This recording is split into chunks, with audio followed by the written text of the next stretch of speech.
अस्सलाम वालेकुम नाज़रीन, आप देख रहे हैं प्रोग्राम अदर के बाद मुज़म्मिल सोहवैदी के साथ। मैं हूं आपकी मेज़बान इकरार रियाज़। हमारे साथ मौजूद है मुज़म्मिल सोहवैदी। अस्सलाम वालेकुम sir, welcome to the show. क्या हाल है आपका? वालेकुम सलाम। बिल्कुल ठीक। आप सुनाएं, कैसी तबीयत है आपकी?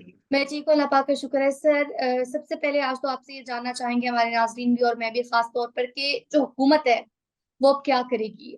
वफाकी काबीना का इजलास हुआ है, फिर गवर्नर आज की ये जो बातें हो रही हैं, मुखालफत भी की गई है, अपोजिशन की जानिब से जमात इस्लामी ने मुखालफत की है, फिर उसके बाद सर एमपी ने भी मुखालफत किया है, लेकिन वफाकी वज़रा इसकी हिमायत कर रहे हैं। इस मुतालिक आप क्या कहेंगे? क्या हिकमत अमली होगी उनकी? देखिए, केपी हुकूमत को बदलने का तो फैसला हुआ है, लेकिन कैसे बदलना है उस हिकमत अमली पर अभी गौर जारी है। गवर्नर राज के जरिए केपी हुकूमत नहीं बदली जा सकती, क्योंकि आइन में गवर्नर राज सिर्फ 60 दिन के लिए लगता है, फिर उसकी एक्सटेंशन पार्लियामेंट से होती है और आप उसे लामहदूद अरसे के लिए गवर्नर राज नहीं लगा सकते। बिलाखिर आपको असेंबली बहाल करनी पड़ती है। लिहाजा अगर गवर्नर आज लगाना है तो उसके साथ आपके पास प्लान बी होना चाहिए कि जब असेंबली बहाल हो तो फिर कौन वजीर आला बन जाएगा। अदम एतमाद आ जाएगी, तब वजीर आला तब्दील हो जाएगा, पीटीआई में फॉरवर्ड ब्लॉक बन जाएगा। तो लिहाजा एक हिकमत अमली के साथ ही गवर्नर आज लगाया जा सकता है। गवर्नर आज को 5 साल के लिए तो नहीं लगाया जा सकता। आइन में उसकी एक मुद्दत है, पार्लियामेंट से एक दफा तौसीक हो सकती है, दूसरी दफा नहीं हो सकती तौसीक। तो लिहाजा गवर्नर आज कोई सोल्यूशन नहीं है केपी की हुकूमत बदलने का। एक टाइम टेकिंग सोल्यूशन तो है कि अगर आप 60 दिन में कोई गवर्नर कोई फॉरवर्ड ब्लॉक बनाना चाहते हैं और उसके जरिए कोई तब्दीली लाना चाहते हैं तो एक 60 दिन तो आपको मिल सकते हैं। लेकिन आपको इस 5 साल के लिए, 4 साल के लिए तो वहां गवर्नर राज नहीं लगा सकते। लिहाजा वफाकी हुकूमत को वहां लंबा गवर्नर राज लगाने पर गौर नहीं कर रही है। जो लोग कह रहे हैं ना वो गवर्नर राज लग रहा है, गवर्नर राज लग रहा है, नहीं। वहां एक प्लान बन रहा है अदम इस वक्त तहरीक इंसाफ में जो टूट फूट है उसको बगौर देखा जा रहा है। उस टूट फूट से केपी में फायदा उठाने की कोशिश की जाएगी और वहां एक नॉर्मल वजीर आला लाने की कोशिश की जाएगी जो इस सिस्टम को चला सके और जिसके साथ देखें, गंडापुर वही बन गए हैं जो गिलगित में खालिद खुर्शीद थे कि उनको हटा के पीछे का पीटीआई का वजीर आला ले आए, लेकिन ऐसा ले आए कि सिस्टम चल सके। इसलिए मैं समझता हूँ कि पीटीआई का ही वजीर आला आएगा केपी में, लेकिन कोई सेंसेबल आदमी आएगा जो वफाक के साथ चल सके और जिसको पीटीआई के अरकान का एतमाद भी हासिल हो, जो पीटीआई के अरकान को ये यकीन दिला सके कि आपकी असेंबली मुद्दत पूरी करेगी, हुकूमत चलेगी और ये महादराई और सब कुछ खत्म हो जाएगा। जो ना पीरनी के कंट्रोल में होगा ना अडयाला के कंट्रोल में होगा और वो इंडिपेंडेंट होगा और उसके साथ पीटीआई के अरकान की हिमायत होगी। लेकिन ये तब तक मुमकिन नहीं जब तक मखसूस नशिस्तों का फैसला ना हो। लेकिन जब सुप्रीम कोर्ट से मखसूस नशिस्तों का फैसला होगा तो केपी में मखसूस नशिस्तें जो हैं, अगर वो फैसला हुकूमत के हक में आ जाता है, हुक्मरान इत्तेहाद के हक में आ जाता है, तो मखसूस नशिस्तें सारी की सारी हुक्मरान इत्तेहाद को मिल जाएंगी। उसके नतीजे में अदम एतमाद लाने के लिए जो अरकान की तादाद चाहिए वो कम रह जाएगी। अभी तो बहुत गैप है, अभी तो सोचा भी नहीं जा सकता, लेकिन मखसूस नशिस्तें मिलने के बाद ये गैप किसी हद तक कम हो जाएगा, क्योंकि सारी मखसूस नशिस्तें अगर हुक्मरान इत्तेहाद को मिल जाती हैं फिर उसके बाद एक फॉरवर्ड ब्लॉक मिलकर और पूरा हुक्मरान इत्तेहाद मिलकर एक हुकूमत वहां बना सकता है। लेकिन आप गवर्नर राज के जरिए लंबा अरसा वहां हुकूमत नहीं चला सकते और अगर गवर्नर राज के बाद दोबारा पीटीआई की हुकूमत बहाल हो गई तो फिर तो हुकूमत के लिए बहुत डिबैकल होगा। आज हुकूमत जो फतह के जश्न मना रही है, वो जब उनकी हुकूमत बहाल होगी तो वो फिर उसके बाद शिकस्त हो जाएगी और वो हीरो जी। बन जाएंगे। तो लिहाजा मेरा नहीं ख्याल कि हुकूमत को हाफ हार्टेड स्टेप उठाएगी या फौरी तौर पे अगले चंद दिनों में आपको वहाँ गवर्नर राज नजर आ रहा है। मुझे लगता है पहले मखसूस नशिस्तों का फैसला अगर हुक्मरान इत्तेहाद के हक में आता है उसके बाद केपी में तब्दीली की बात है। अभी फौरन मुझे केपी में कोई तब्दीली नजर नहीं आ रही है, अभी सिस्टम ऐसे ही चलेगा। वैसे भी गंडापुर के बारे में एस्टेब्लिशमेंट की ये राय है कि वो हमारे साथ ठीक चल रहे हैं। मसला अडयाला या बुशरा बीबी वगैरह का है, गंडापुर का इतना मसला नहीं है। गंडापुर जो मुनासिब ताउन है वो एस्टेब्लिशमेंट के साथ करती हैं। अब भी जो 26 नवंबर वाला मसला है उस दिन भी गंडापुर का ताउन एस्टेब्लिशमेंट को हासिल था, Bushra Bibi out of the control.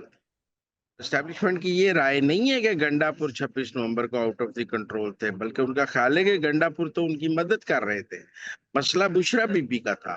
तो इसलिए गंडापुर के हवाले से एस्टेब्लिशमेंट इतनी नेगेटिव नहीं है जितनी लोगों की राय है, और लोगों के बारे में नेगेटिव है। लेकिन फिर भी केपी में अगर कोई चेंज आएगा तो उसमें भी वक्त लगेगा। मुझे फौरी तौर पे गंडापुर की तब्दीली नजर नहीं आ रही।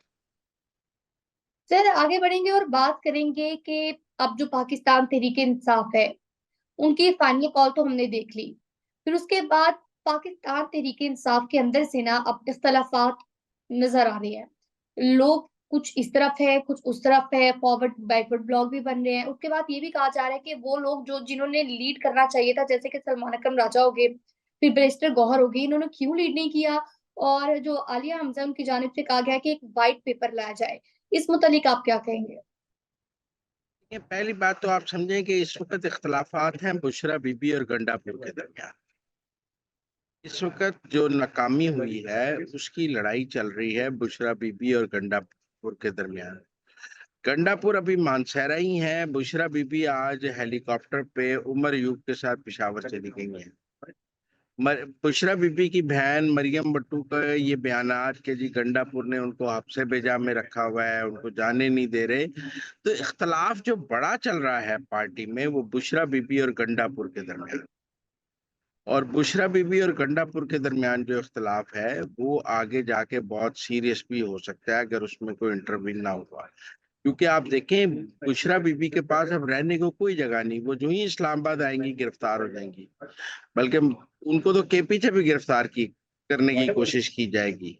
और हुकूमत का फैसला है कि बुशरा बीबी को हर सूरत गिरफ्तार करना है और उनके ऊपर मुकदमे चलाने हैं। उनको ये 26 नवंबर में सजाएं दिलवानी है, क्योंकि वही सारा ड्रामा कर रही है। ये दुरुस्त है कि हुकूमत ने ये फैसला किया है कि 26 नवंबर के किसी मुलजिम को माफ नहीं किया जाएगा, और 9 मई वाली गलती नहीं की जाएगी कि लोगों को सजाएं ना हों और लोग बच जाएं। इस बार सजाएं दिलवाने का पूरा बंदोबस्त किया जा रहा है, और इस बार किसी को भी माफ ना करने का फैसला है। क्योंकि हुकूमत और रियासत ने भी 9 मई से सबक सीखा है कि 9 मई के मुलजमान से रियायत का नतीजा 26 नवंबर की सूरत में निकला है। लिहाजा जी। सबसे बड़ा इख्तलाफ तो बुशरा बीबी और गंडापुर के दरमियान है। जहां तक सलमान अकरम राजा और बैरिस्टर गौहर की बात है, देखिए सलमान अकरम राजा पे गुस्सा निकाल लें आपके, वो सेक्रेटरी जनरल थे और वो लाहौर से कोई जुलूस नहीं निकाल सके। बैरिस्टर गौहर पे भी गुस्सा निकाल लें। लेकिन आप बताएं, शेख वकास अकरम, हमाद अजहर, मियां असलम इकबाल, रियाज फतियाना, ताज गुल, जैन कुरैश, कौन पंजाब से निकाल सका है जो आप सलमान अकरम राजा या बैरिस्टर गौहर पे गुस्सा निकाल रहे हैं? पंजाब से तो कोई निकला ही नहीं है। पंजाब के लोग नहीं निकले हैं। आप बात समझे, लीडरों का कसूर नहीं है।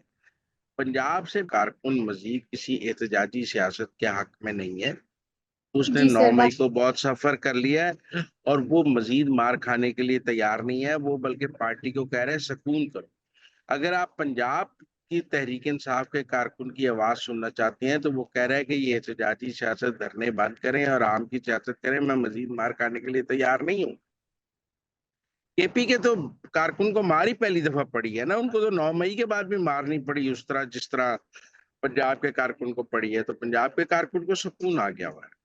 अब सूरत हाल ये है कि वो कहता है असद कौसर को चेयरमैन बना रहे हैं। देखिए असद कैसर, ये बात ठीक है कि मुफाहमती ग्रुप के अलंबरदार हैं, वो मज़ाहमत के हामी नहीं है।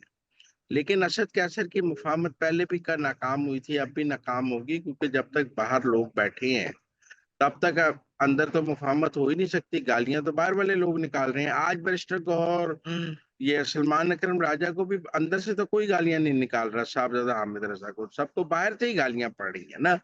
बाहर बैठे लोग ही गालियां निकाल रहे हैं। तो उन बाहर बैठे लोगों में आप देखें ना, उनमें एक सलमान अहमद साहब हैं।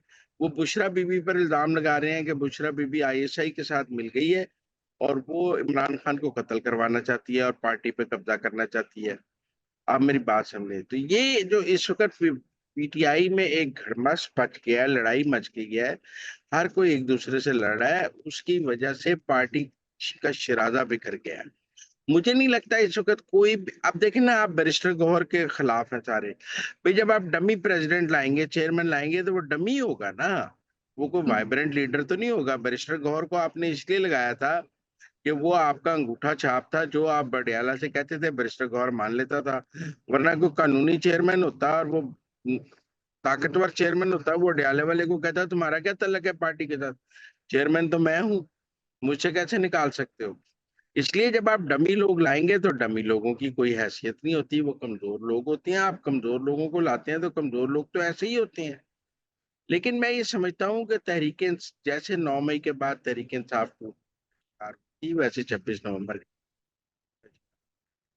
आगे सबको नजर आ रहा है कि रियासत ने बहुत सख्ती करनी है। आगे नजर आ रहा है, मुकदमात नजर आ रहे हैं। फिर बुशरा बीबी के हवाले से भी बहुत से लोगों को तहफुजात हैं कि उन्होंने इतना बड़ा डिबैकल करा दिया है। लेकिन अजीब बात है, एक राय ये भी है कि इमरान खान बुशरा बीबी के कब्जे में है। इस सारे के बावजूद भी वोट इमरान खान का बुशरा बीबी के हक में हो, उनका वोट किसी और के हक में नहीं होगा। वो आज भी कहा जा रहा है कि बुशरा बीबी के साथ खड़े हैं। इमरान खान की बड़ी बहन रुबीना ने भी बुशरा बीबी के खिलाफ ट्वीट किया है। अलीमा वगैरह भी खिलाफ हैं, बल्कि उन रुबीना ने कहा है कि हमारा तो सियासत से कोई ताल्लुक ही नहीं है, बुशरा कर रही है तो करती रहे, हम तो सियासत करना ही नहीं चाहते। और अलीमा की खामोशी भी सबके सामने है, अलीमा भी गायब हो गई हैं। वो जो रोज बोलती थी कि खान के लिए निकलो, खान के लिए निकलो, हुन आप इनका पता ही नहीं लग रहा वो कहाँ है। मेरा जाती तौर पे ख्याल है कि पीटीआई के अंदर इस वक्त सब एक दूसरे से लड़ रहे हैं। इस नाकामी का हर कोई एक दूसरे को जिम्मेदार ठहरा रहा है। किसी को समझ नहीं आ रही कि नाकामी की असल वजह क्या है। फिर यहाँ पर मैं आपसे सवाल करना चाहूंगी, जिस तरह कि हमने देखा कि सीएम केपी की जानिब से तो मीडिया से गुफ्तगू की गई, उनकी जानिब से कहा गया कि ये एक तहरीक है और ये जारी रहेगी। तो हम ये क्यों नहीं देख पा रहे कि बुशरा बीबी कहाँ पर है, वो मंजर आम से गायब क्यों है? जब फैसला उनका था, जिस तरह हर किसी की जानिब से कहा जा रहा है कि डी चौक पर जाने का, वो बजित थी, तो वो अब आके क्यों नहीं इस बात की तरदीद कर रही या इसकी तस्दीक कर रही? क्या उनको किसी ने कहा कि वो खामोश रहे? नहीं, वो क्या बात करें। एक तो पार्टी उनके खिलाफ हो गई है, सारी सारी नाकामी की जिम्मेदारी उनके ऊपर है। दूसरा, वो उन्होंने भागकर डरपोक वो बुजदिली का सबूत दिया है। और अब सबसे बड़ी बात तो बुशरा बीबी के लिए सबसे बड़ा मसला तो गिरफ्तारी से बचना है।